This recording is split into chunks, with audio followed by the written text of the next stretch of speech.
So my question for you today is, what are you going to do for Jesus?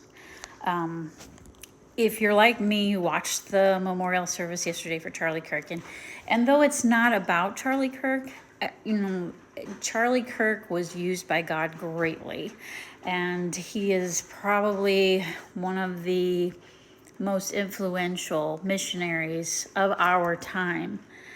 But it's not really about him. It's about God, because God used Charlie Kirk to do great and mighty things, but also now using his death to open up avenues to share the gospel.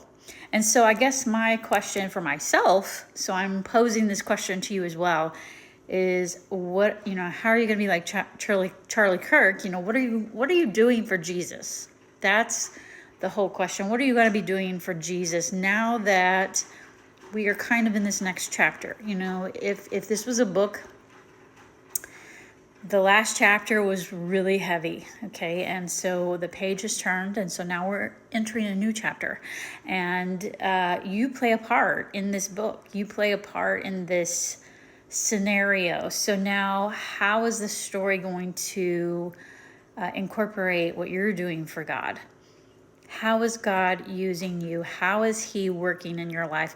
That's the question. And so that's the question I'm posing to myself. How can I be used of God in a greater capacity? I try to share my faith. I try to be open and honest with people and have dialogue when we can.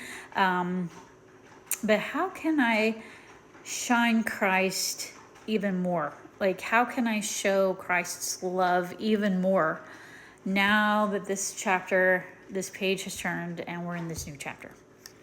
So anyway, that's just a thought I had today. Just going to challenge you. Be thinking about that. How does this affect you, and how are you going to shine Jesus today to someone else? All right. Have a great one.